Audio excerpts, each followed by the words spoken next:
In the third year after marrying into the Marquis's mansion, my brain-damaged fool of a husband suddenly returned to normal, and the first thing he wanted to do was divorce me, then marry his long-betrothed, eldest legitimate daughter of the minister's mansion. I swiftly packed my things and moved out of the Marquis's mansion overnight. After all, the person I truly love isn't him. From the moment he regained consciousness, my husband was already dead. I took one last look at the room I had stayed in for 3 years. Many things that were originally there had been thrown away, including my favorite woven bamboo cricket. My sister-in-law Pei Yinghong stayed by my side to comfort me. Sister-in-law, don't be too sad. Brother just woke up. His memory is still stuck 3 years ago. He doesn't remember what happened between you before. Once he remembers, he will. I put a cloth tiger doll into the chest without responding. A few days ago, I thought the same as Yinghong.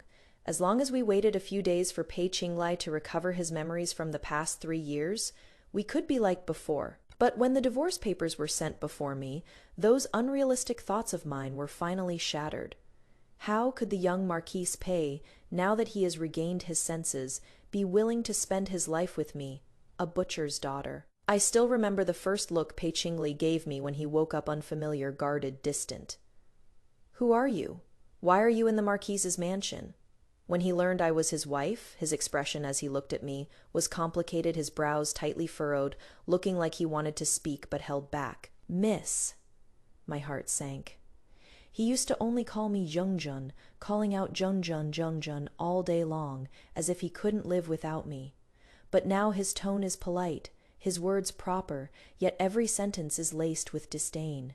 I couldn't bear to listen any longer, so I excused myself and left. Standing outside the door, I could still hear the conversation inside, as if they intended for me to hear.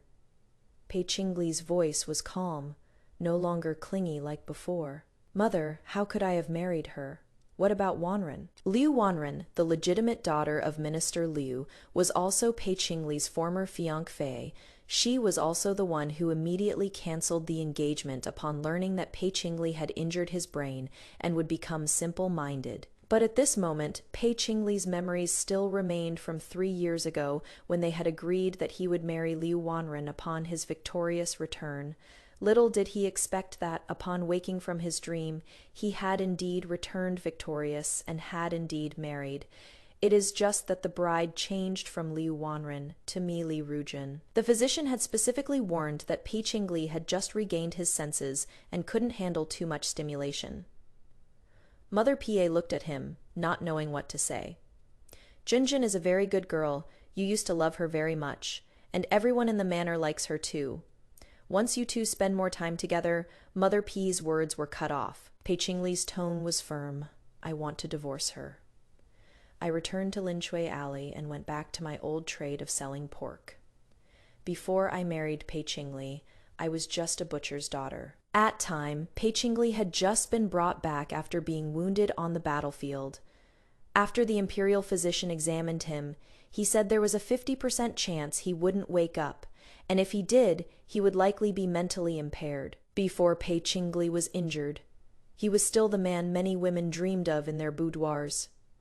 The Yong'an Marquis Manor had both a noble title and military merits, a top-notch match.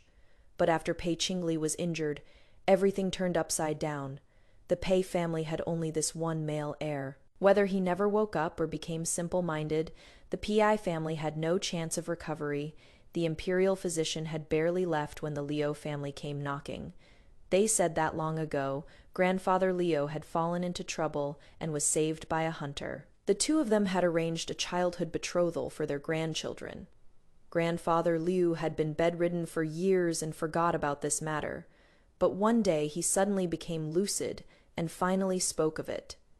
Lord Liu was filial and couldn't bear to see his father troubled by this matter. Besides, everything should follow the order of first come, first served, so the marriage with the Pi family could only be called off. When I heard about this, I just found it laughable. The Liu family was really too scheming.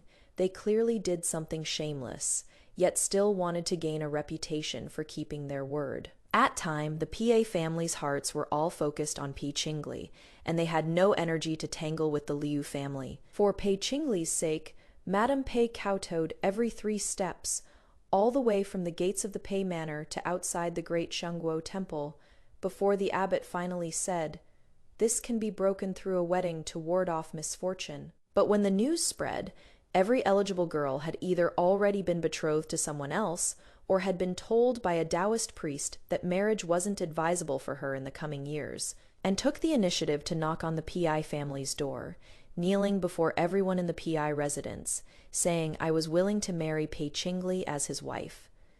Madame PI was both shocked and delighted, almost unable to stand steady.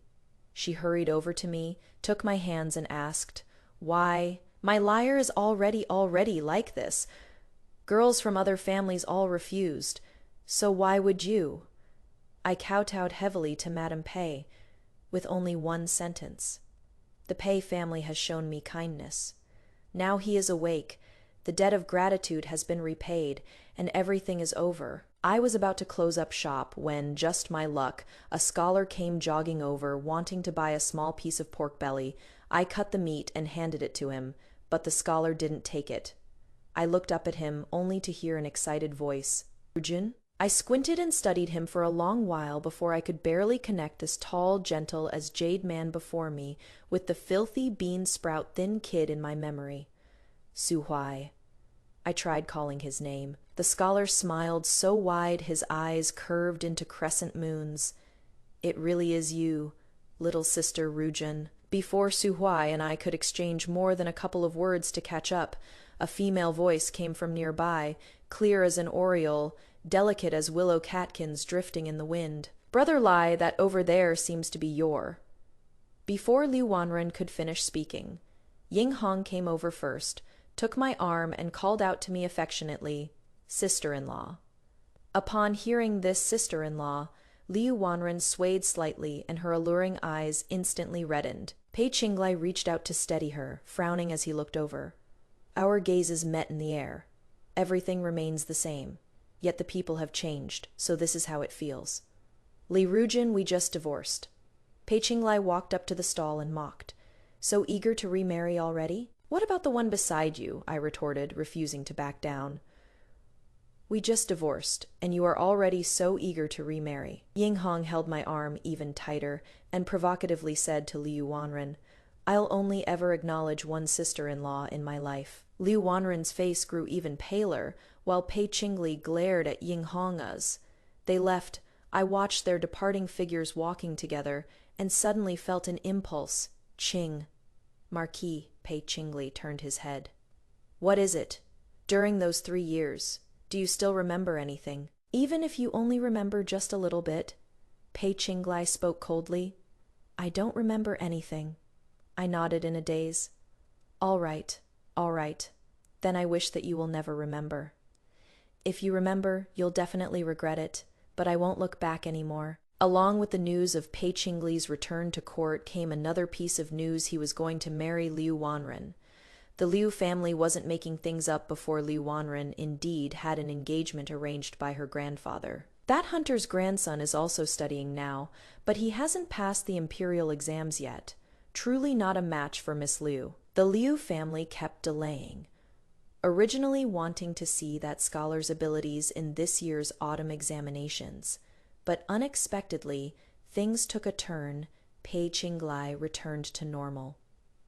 A commoner scholar versus a Marquis noble, there is no comparison to even think about. Madame Pei was furious, but Pei Qingli was deeply devoted and refused to marry anyone but Liu Wanren. Pei Qingli was punished to kneel in the ancestral hall, only allowed to rise when he came to his senses, but he stubbornly endured for 3 days without giving in, instead putting Madame Pei, who doted on her son, in an awkward position. This matter spread through every street and alley, everyone praising young Marquis PA for his devotion, envying Liu Wanren for finding such a fine young man. After hearing this, I could only smile indifferently. Madame Pei couldn't win against her son, and feeling guilty toward me, could only keep sending people to deliver things and messages, urging me not to be too heartbroken. She is probably afraid that Pei Qinglai might remember one day, deliberately leaving her son a way out. Pei Qinglai is a devoted one when he was foolish before. He was devoted to me, following me almost everywhere I went, basically unable to leave my sight. As long as I mentioned liking something, he would get it for me no matter what. At the time, I only mentioned once that the lotus flowers were so beautiful. That evening, Pei Qingli ran back to the room soaking wet and excitedly presented that lotus to me like a treasure. "Junjun, this lotus is for you." After that, he had a fever for several days.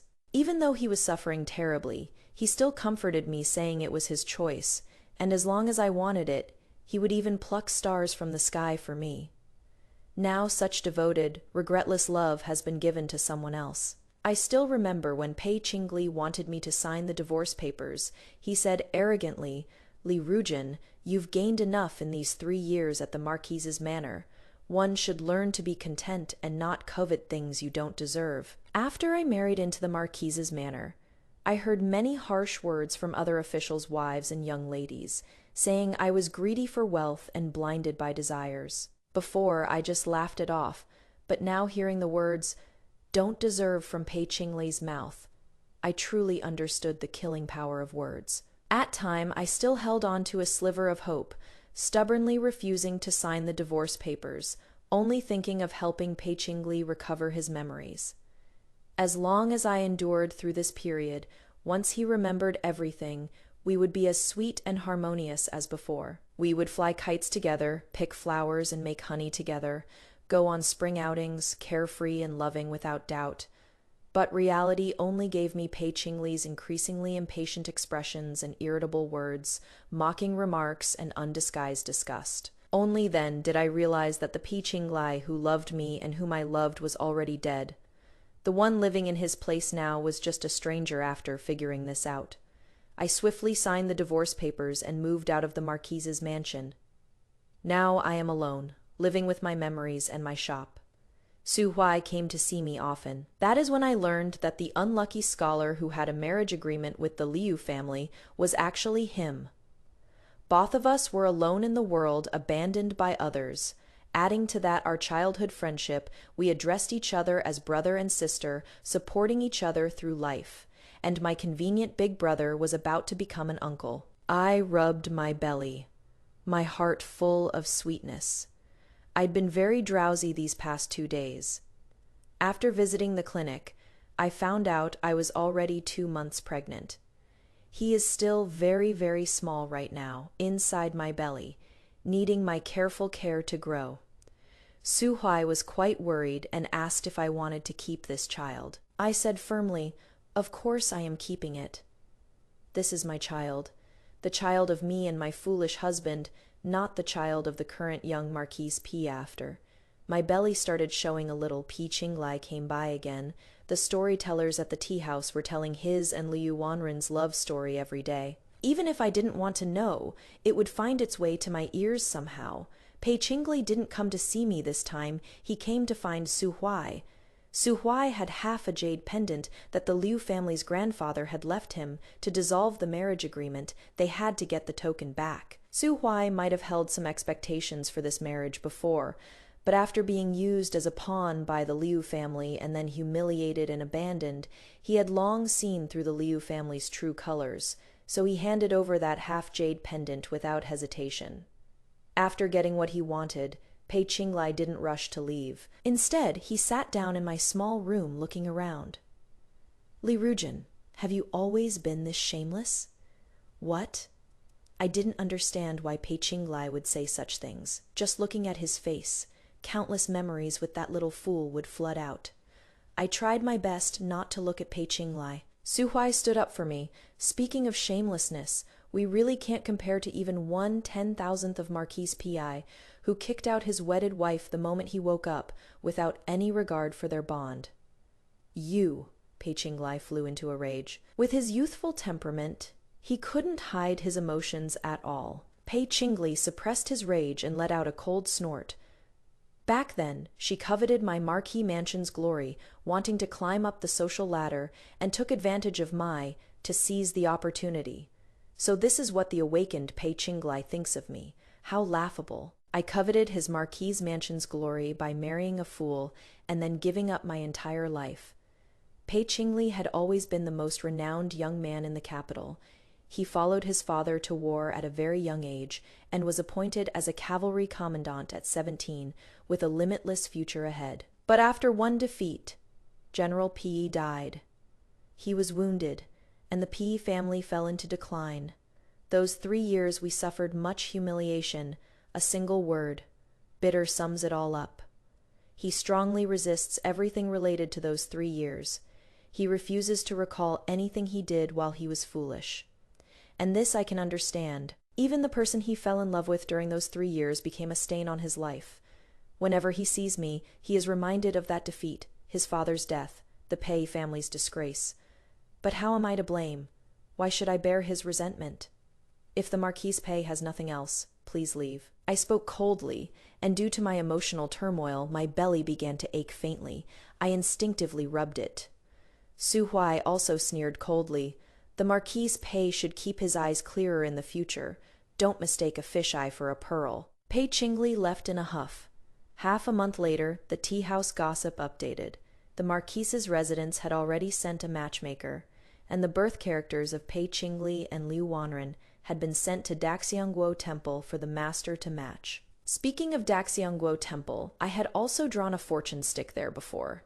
Now that what I prayed for has come true, it is time to fulfill my vow. The Buddha statue on the main altar had a compassionate gaze. Last time I knelt here, kowtowing respectfully, sincerely praying to Buddha to bless my husband with a safe and smooth life, and to restore his mind soon so he could protect the Pi family. Ying Hong even teased me. I don't even need to guess what sister-in-law is praying for. If brother really regained his senses, he could even get you the luminous pearl embedded on top of the Chanyu's royal tent. I laughed, then pretended to worry.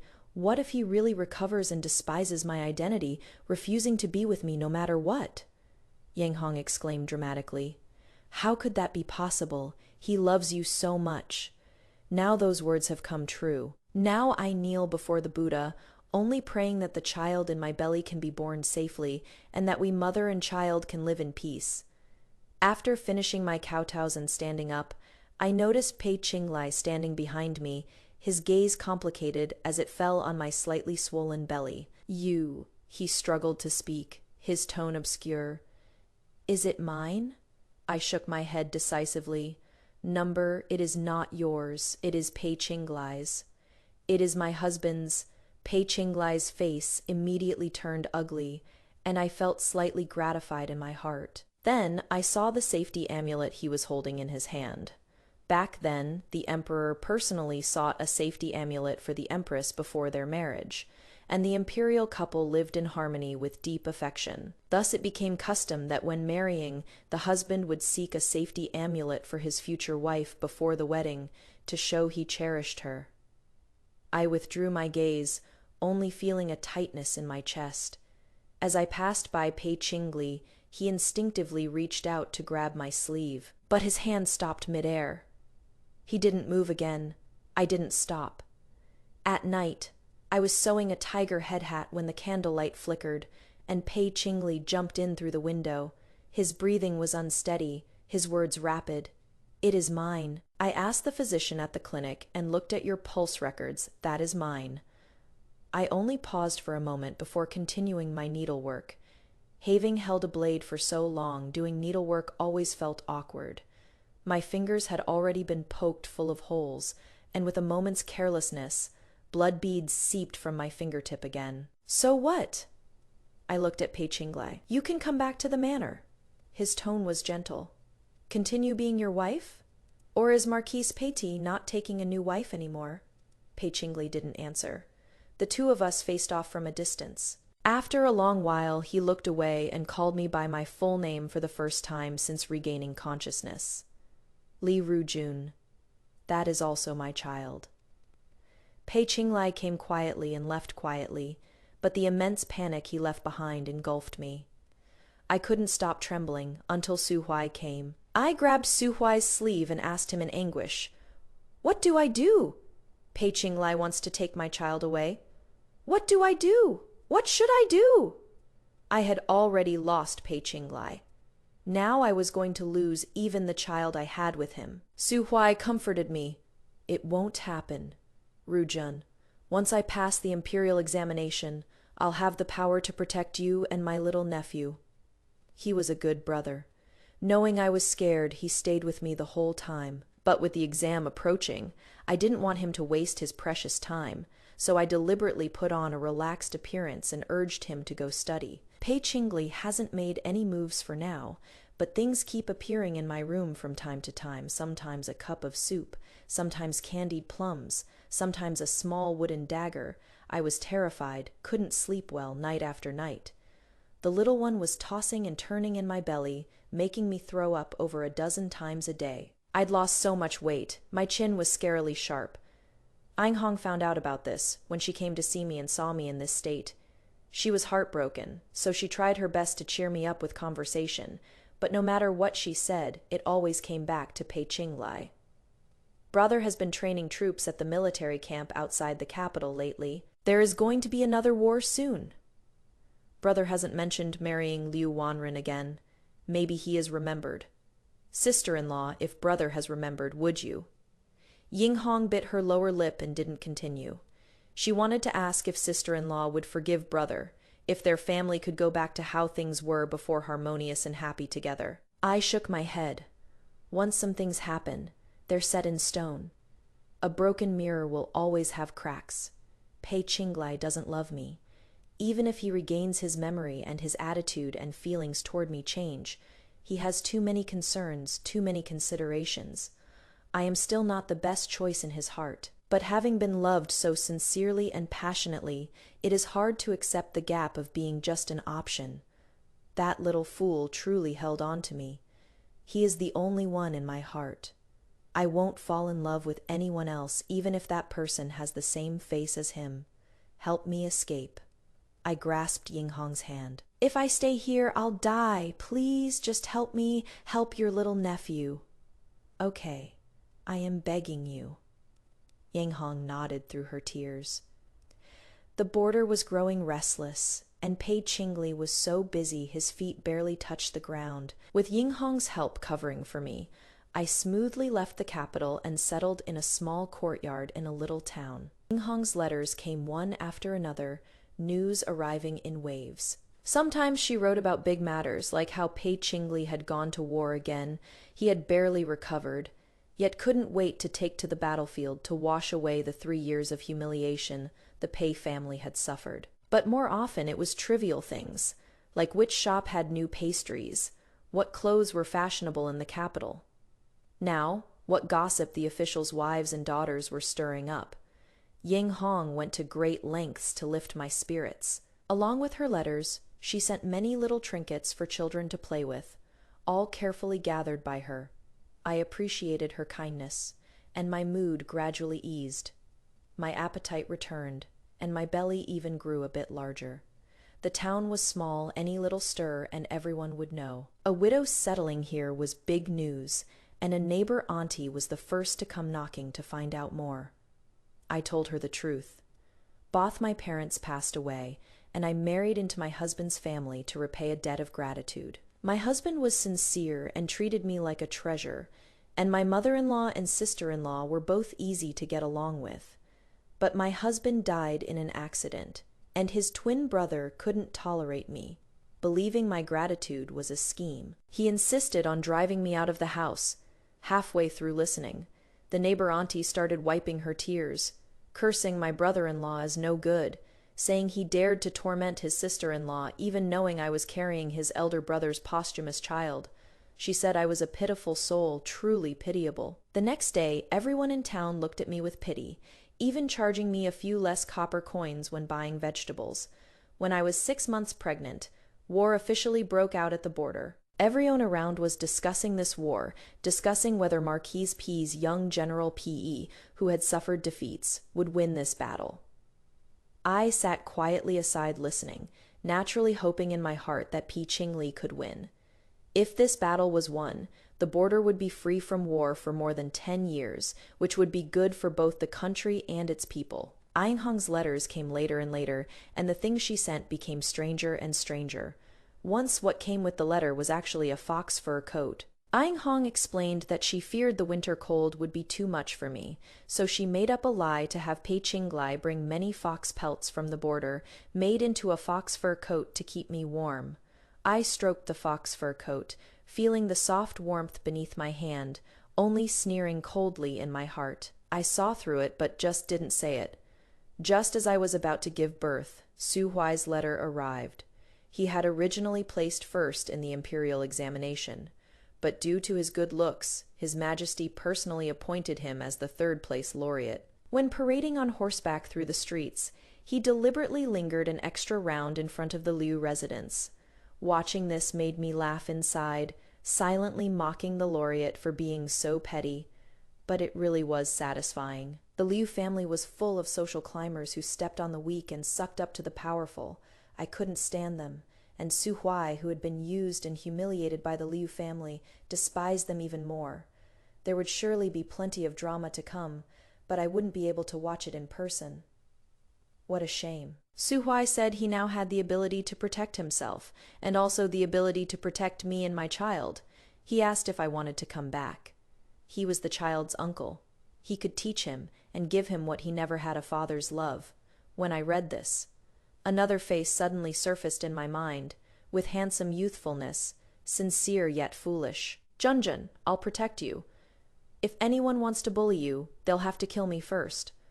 If he were to be a father, he would definitely be at a loss, looking at me with wet eyes, begging, Junjun, save me. I don't know how to hold a baby. I am afraid I'll drop him. Thinking of this, I couldn't help but burst out laughing, but after laughing, my cheeks were wet with warmth. I missed him so much. I had clearly become so strong, but as soon as I thought of him, all that vulnerability would surge up, drenching my eyes, drenching my heart. Thanks to the help and care of a neighbor auntie, I safely gave birth to a son.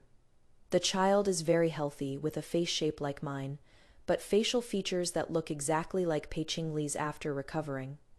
I went back to my old trade selling pork in the small town. I'd filled out quite a bit after giving birth and unexpectedly earned myself the title of Pork Beauty. Pei Qinglai was still at the border.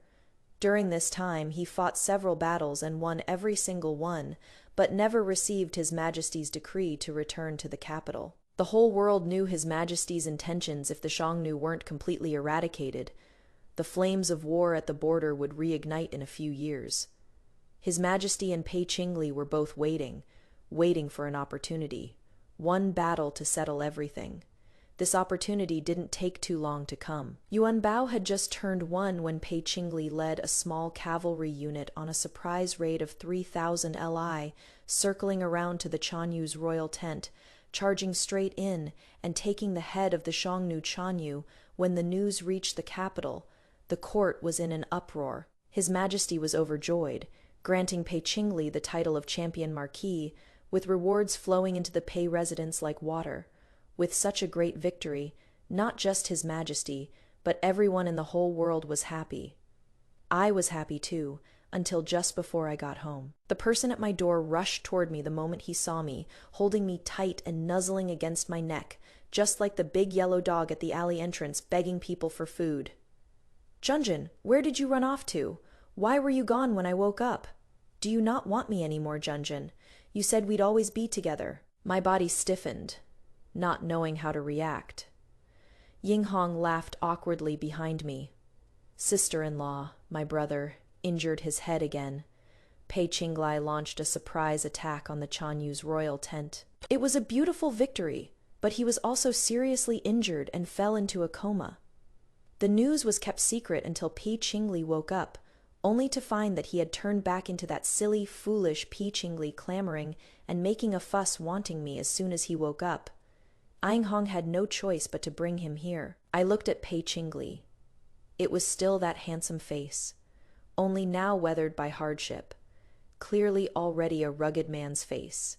Yet his expression was innocent and naive, completely out of place. Sister-in-law, he is not pretending. Yinghong knew she had wronged me, her voice weak and small. After brother woke up, he had no memories from when he was lucid. He only felt like he'd just woken up from a nap, and when he found you weren't there, He threw tantrums and caused quite a bit of trouble. When my brother was sober, he was a jerk. But now that he is like this, I don't know what to do. And mother found out about Yuan Bao too. She has been crying at home every day. Sister-in-law, come back with us. Pei Qingli held onto my arm and wouldn't let go. Even though he was extremely tired, he refused to close his eyes, afraid that if he closed them and opened them again, he would lose the treasure he had just recovered. With him like this, I couldn't even hold Yuan Bao. He was being held by the wet nurse, his little mouth pouting, looking utterly aggrieved. I looked at Pei Qingli, my feelings complicated. I never expected that the lover I lost would appear before me again, as if it were a dream rather than surprise or joy. What I felt more was panic. What if Pei Qingli regains his memories one day? Could I endure the pain of being abandoned again? If I bring Yuan Bao back this time, I might even lose Yuan Bao. What would I do then? I truly couldn't bring myself to trust Pei Qingli anymore. Seeing my expression, Ying Hong understood what I was thinking and sighed.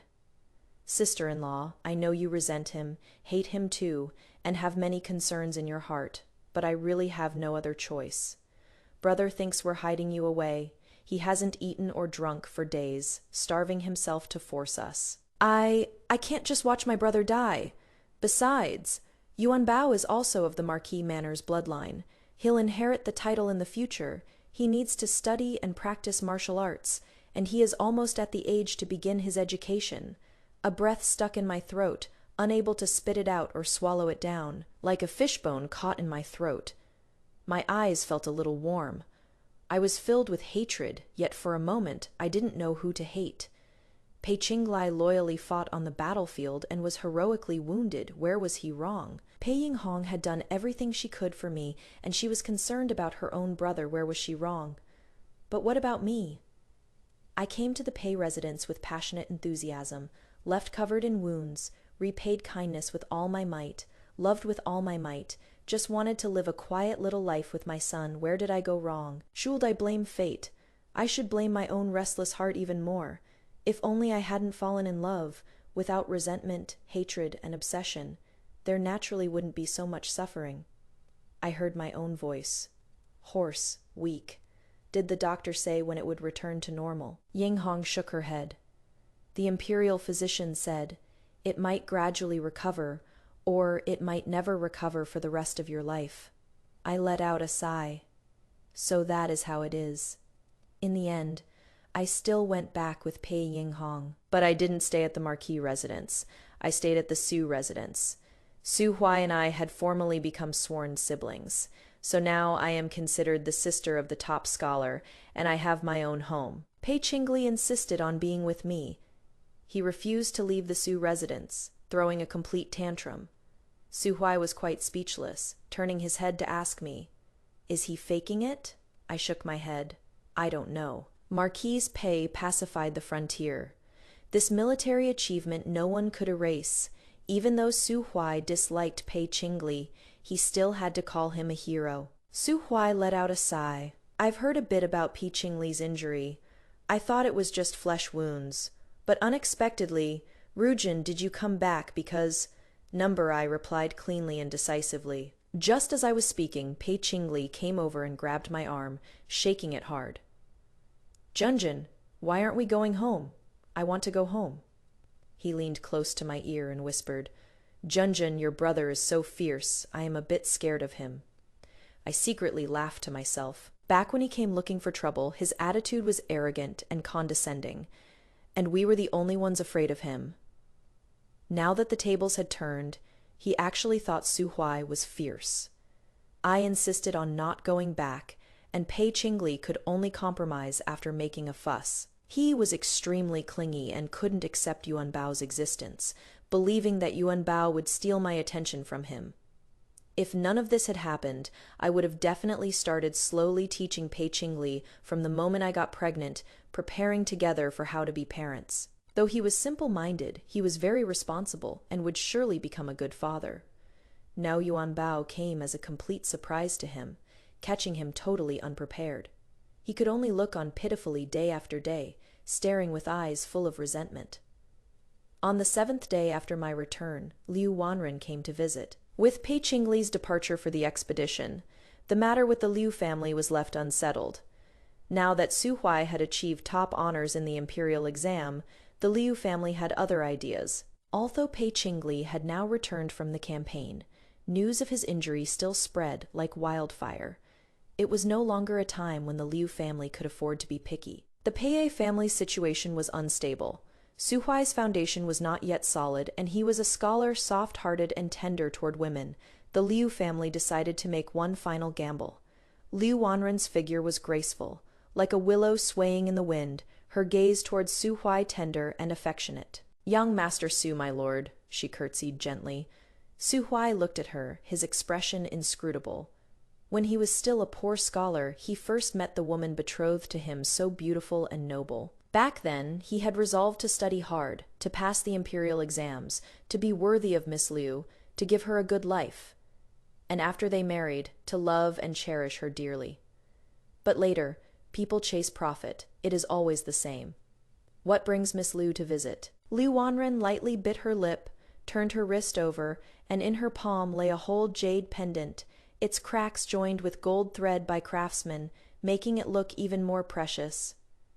"Lord Su, that day when you came to my home with half a jade pendant, I was peeking at you from behind the screen. You were dressed in coarse cloth." Liu Wanren spoke softly, explaining how it was all her family's pressure, all society's pressure, and that she had actually admired him too.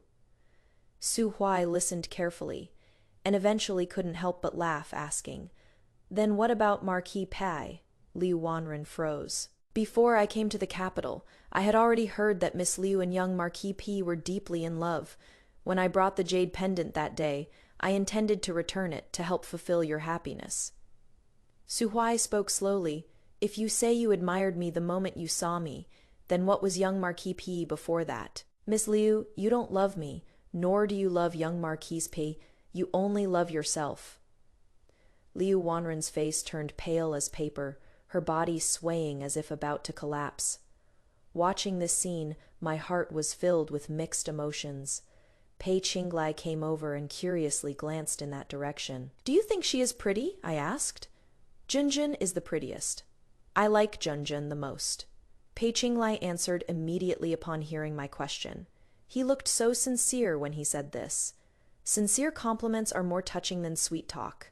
I gazed at him, gazing deep into his eyes, nothing but pure sincerity. Liu Wanren got married a month later. She didn't stay in the capital. That day I went to see her off. She boarded the ferry in her wedding dress. Watching her figure, I suddenly wondered if Pei Qingli recovers again, how would he feel after learning about this?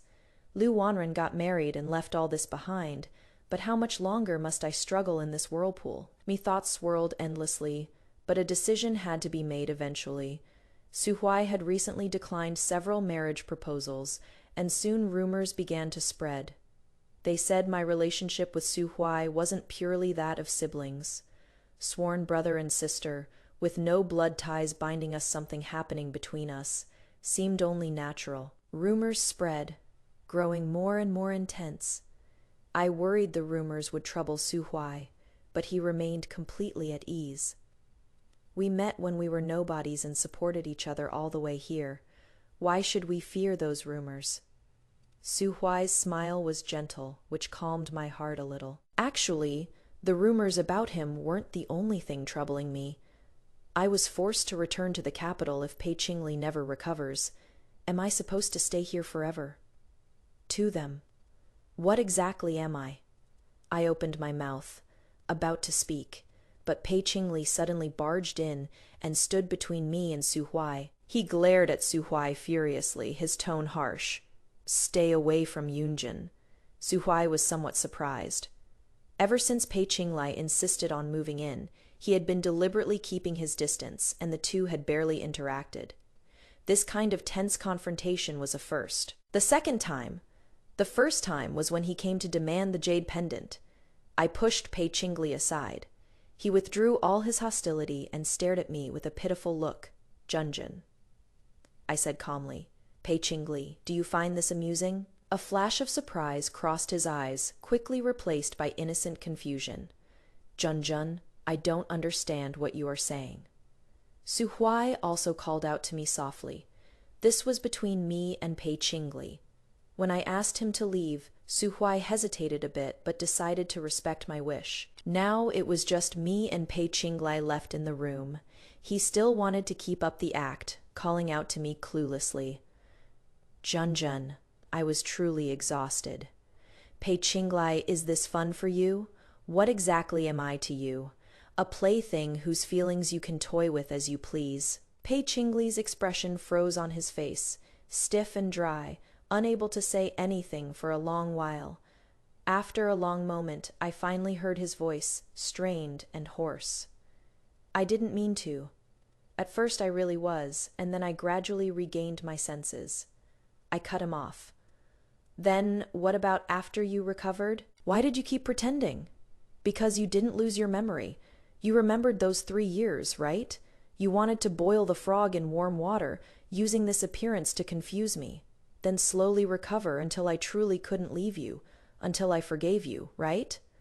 I had never analyzed someone else's psychology so rationally before. The truth I spoke was so brutal and bloody. My voice was calm, yet my face was ice cold. I really want to know the answer in your heart. What exactly am I? Wife, Pei Qingli answered decisively. You are my wife, the mistress of the Marquis's residence. All words seemed pale and powerless at this moment. Pei Qingli flipped his palm over, and a huge luminous pearl appeared in it, glittering brilliantly. This is the luminous pearl embedded on top of the Chanyu's royal tent. I wanted to give it to you, but never had the chance. Junjun, his voice became gentle, probing. Can you, not forgiveness, can you give me a chance? Let me make it up to you, okay? I closed my eyes, letting the tears run wild on my face. Yuan Bao, I'll leave him to you. I took a deep breath. Hong Ying is right. He is the eldest grandson of the Marquis's manor. He shouldn't suffer along with me, and I don't have the ability to raise him properly into adulthood. I hardened my heart and forced myself to finish saying those words. I won't stay in the capital, and don't come looking for me or beg for my forgiveness anymore. Let's just call it even. Leaving Yuan Bao to Pei Qingli was truly a difficult decision. He was so tiny when he was just born. I brought him up to this age. He can walk wobbly now, can reach out for me to hold him, and call me mommy in slurred speech. But staying with him would mean trapping myself in this four-cornered cage, a lifelong, never-ending torment. Pei Qingli finally spoke, his voice carrying a slight sob like an abandoned dog. Junjun, you don't want me. Do you not even want Yuan Bao anymore? How can you be so heartless? How could you? I wiped the tears from the corner of my eyes. I truly loved before. I don't regret it, but I don't love anymore now. Whether you are the lucid or the foolish Pei Qingli, I no longer love you. I really did love Pei Qingli once. Loved that young general who rode his horse with a brandished whip. He was as wild as a raging fire with just a single spear thrust. He saved my life from the mountain bandits. I also truly loved the foolish Pei Qingli. Pure as an innocent child, he would pick lotus flowers for me, would cup his face in his hands and earnestly call me Junjun. But I no longer love him now. From the moment the divorce papers were placed in my hands, the past was completely extinguished like a snuffed lamp, leaving only a wisp of smoke. No matter what Pei Qingli feels, no matter if he truly loves me or if his previous memories deceived him, I don't care. I was a wildflower he saw when he fell down the mountain. He was always going to climb back up. The mountaintop is where he belongs, with all kinds of precious flowers up there. Even without Liu Wan, I would have been cast aside. No one can live a happy life relying solely on a moment of love. I understand this. Pei Qingli's eyes reddened. His chest heaved violently, his breathing unsteady.